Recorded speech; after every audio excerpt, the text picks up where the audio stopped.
Hello everyone, welcome to my channel. I am Dr. Anu Singh and I am going to explain something very important about biomechanics जो थोड़ी tough पड़ती है। तो इसके अंदर हम इनका आज इसका इंट्रोडक्शन पढ़ेंगे, इसके अंदर क्या आता है इसके बारे में पढ़ेंगे। लेकिन स्टार्ट करने से पहले please like share and subscribe my channel, जिससे मैं और भी अच्छी अच्छी वीडियोस आपके लिए बनाती रहूं और आपको एक्सप्लेन करती रहूं। तो हम स्टार्ट करते हैं कि बायोमैकेनिक्स क्या है। तो इंट्रोडक्शन में देखेंगे it is a branch of काइनेसियोलॉजी। तो काइनेसियोलॉजी क्या होती है, जिसमें ह्यूमन मूवमेंट्स की स्टडी की जाती है, वो काइनेसियोलॉजी। और काइनेसियोलॉजी की ब्रांच है बायोमैकेनिक्स, जिसमें study of motion and its causes, यानी क्यों हो रही है वो मोशन, क्यों हो रहा है मूवमेंट, क्यों हो रहा है लिविंग थिंग के अंदर, उसके बारे में स्टडी की जाती है। अब हम बात करते हैं बायोमैकेनिक्स की। तो बायोमैकेनिक्स की दो ब्रांचेस हैं, काइनेमेटिक्स एंड काइनेटिक्स। तो काइनेमेटिक्स क्या होती है, it given A knowledge about description of motion, यानी जो डिस्क्रिप्शन ऑफ मोशन है, मोशन क्यों, कब, कैसे, जॉइंट्स के बीच में कैसे होता है, इसकी पोजीशन क्या होती है, इन सब के बारे में जो स्टडी होती है वो आपकी काइनेमेटिक्स के अंदर होती है। और काइनेटिक्स क्या है, जो फोर्सेस के बारे में जो स्टडी की जाती है वो काइनेटिक्स के अंदर की जाती है। और क्यों हो रहे हैं ये मूवमेंट, उसके बारे में बात करते हैं काइनेटिक्स के अंदर, यानी फोर्सेस क्यों हो रहे हैं, कैसे लग रहे हैं, उनके बारे में काइनेटिक्स में पढ़ेंगे, जो हम बाद में पढ़ेंगे। आज हम पढ़ेंगे काइनेमेटिक्स के बारे में। लेकिन इसका एक एग्जांपल आप अभी जान लीजिए, जिससे थोड़ा आपको आइडिया मिल जाए कि including internal and external forces. तो सभी जानते हैं एक्सटर्नली फोर्स आपके ऊपर ग्रेविटी लगाती है, ऑल टाइम आपके ऊपर ग्रेविटी एक्ट करती रहती है, और उसको काउंटर बैलेंस करने के लिए आपके ऊपर इंटरनल फोर्स लगता है, जो मसल्स एंड बोन्स लगाती रहती है, ताकि आपकी बॉडी बैलेंस में रहे, इक्विलिब्रियम में रहे। ठीक है, अब हम इसके अंदर नेक्स्ट टॉपिक लेते हैं काइनेमेटिक्स का, यानी ब्रांचेस दो थी, उनमें से काइनेटिक्स के बारे में बात बाद में करेंगे, क्योंकि वो फोर्सेस है। तो मैं वन बाय वन एक एक फोर्स लूँगी, पूरे सिस्टम के बारे में आपको डिफ़ाइन करूँगी, जिससे आपको वो अच्छे से समझ में आए। फ़िलहाल काइनेमेटिक्स के बारे में अपन बात कर लेते हैं, बिकॉज इट्स वेरी इंपॉर्टेंट। अगर आप काइनेमेटिक्स के बारे में बात करोगे तो आज हम इसका कुछ पार्ट जो है वो बहुत हद तक समझ जाएंगे।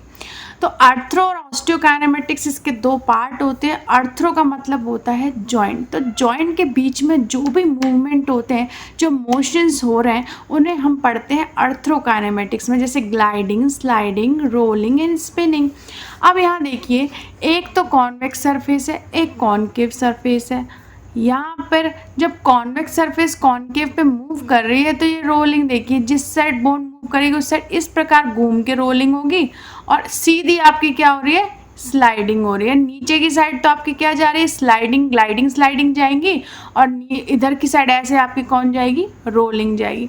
वहीं बात करते हैं स्पिनिंग की, तो एक पूरा एक घुमाव आता है ना, उसको स्पिनिंग कहते हैं। ये ऐसा आई डोंट थिंक सो कि आपकी बोन्स पूरी एक 360 डिग्री में घूम सकती है, स्पिनिंग कर सकती है, स्पिनिंग बॉल कर सकती है पूरी तरीके से, क्योंकि आपकी जो बोन है, जो आपके जॉइंट है, उस पर बहुत सारी स्ट्रक्चर्स आती हैं, लिगामेंट्स आते हैं, मसल्स, टेंडन, कैप्सूल्स। तो वो उसको इतना ज़्यादा रोटेट या फ्लेक्सिबिलिटी प्रोवाइड नहीं करने देते, तो उसको लिमिटेशन कहते हैं, जो लिमिटेशन ऑफ मूवमेंट करते हैं। ठीक है, तो स्पिनिंग जो है वो पूरा एक घुमाव को बोलेंगे। तो आई थिंक आपको यहाँ पर एक क्लियर हो गया होगा कि ये तो है कॉन्वेक्स सरफेस और ये है कॉनकेव सरफेस। अब मैंने यहाँ पर एक कुछ ये बना रखा है, आप देखिए कि ऐसी तो होती है कॉन्वेक्स सरफेस और ऐसी होती है आपकी कॉनकेव सरफेस। इस तरीके से बोन जो आपकी मूव करती है। आप देखिए, अगर मैं इसको मूव करूँ कॉन्वेक्स सरफेस को, ये स्टेबल है, ये मूव की, तो मूव करने पे आप देखो जिस साइड बोन मूव कर रही है, घूम के रोलिंग उसी साइड हो रही है। और स्लाइडिंग खिसकने को बोलते हैं, तो ये नीचे खिसकेगी, तो नीचे इन्फीरियरली खिसक रही है, बोन आपकी सुपीरियरली जा रही है, खिसक के नीचे रही है। तो इसको अपन इस तरीके से डिफ़ाइन कर सकते हैं कि आपकी ग्लाइडिंग, स्लाइडिंग, रोलिंग किस तरीके से देखी जाएगी।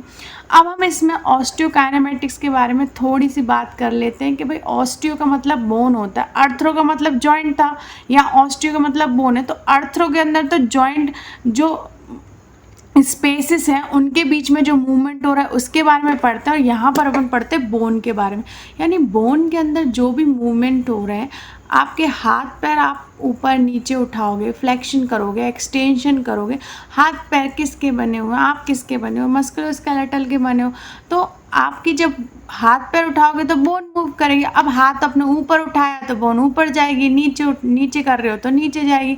तो ये कंसर्न होता है of the movement of the bone, यानी फ्लेक्शन, एक्सटेंशन, अबडक्शन। अगर फ्लेक्शन कर रहे हो तो बोन भी ऊपर जा रही है, सुपीरियरली जा रही है। एक्सटेंशन आपका इन्फीरियर मूवमेंट होता है और बैकवर्ड मूवमेंट होता है, तो आपकी बोन भी इन्फीरियरली जा रही है। तो ऑस्टियो के अंदर बोन मूवमेंट के बारे में लिखते हैं। जब भी आप पूरा काइनेमेटिक्स को डिफाइन करते हो किसी भी जॉइंट का, तो अर्थ्रो और ऑस्टियो साथ में आती है। अर्थ्रो में आप जॉइंट स्पेसेस के बीच में जो मूवमेंट्स की स्टडी है उसके बारे में लिखते हो, आपको कौन से मूवमेंट उसके दिखाई दे रहे हैं, उसमें क्लोज में, ओपन काइनेमेटिक में। और ऑस्टियो के अंदर बोन के बारे में लिखते हो कि बोन कहाँ मूव करे, ठीक है। अब इसमें सबसे इम्पॉर्टेंट एक रूल आता है जिससे आपकी जो बायोमैकेनिक्स है वो बहुत ही ईजी हो जाती है, यानी आपकी जो अर्थ्रोकाइनेमेटिक्स है उसको समझने में बहुत सहायता मिलती है कि किस साइड मूव कैसे करेगी। आपकी जो बोन है वो कॉनकेव पे मूव करेगी, कॉनकेव पे मूव करेगी आपकी कॉन्वेक्स बोन, तो आपकी ग्लाइडिंग, स्लाइडिंग, रोलिंग किस साइड होंगी। और अगर आपकी कॉनकेव कॉन्वेक्स पे मूव करेगी तो किस साइड होगी। तो ये कैल्टेनबर्ग ने दिया था। अब ये क्या कहता है, ये कहता है कि when concave surface moves on convex surface, तो ग्लाइडिंग, स्लाइडिंग, रोलिंग सब सेम साइड होंगी, ठीक है, सेम साइड का मतलब भी बताऊंगी मैं, लेकिन इसको और समझा देती हूँ, फिर सेम साइड एक साथ बताऊंगी। देखो व्हेन कॉन्वेक्स, अब ये एक बात और कह रहा है कि जब कॉन्वेक्स सरफेस मूव कर रही है कॉनकेव पर, तो ग्लाइडिंग, स्लाइडिंग अपोजिट साइड हो रही है और रोलिंग सेम साइड। अब बताती हूँ मैं आपको सेम साइड क्या है।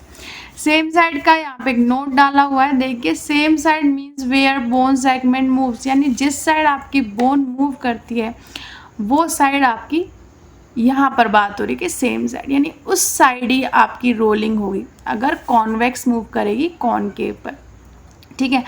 अब यहाँ पर एग्जाम्पल, ये तो कॉन्वेक्स है, ये कॉनकेव है, और ये मूविंग है और ये स्टेबल है। अब इसको समझाने के लिए मैंने एक अच्छा सा एग्जाम्पल लिया है, बहुत ईजीएस्ट आपका शोल्डर जॉइंट का एग्जाम्पल, जिसे हम ग्लिनोह्यूमरल जॉइंट कहते हैं।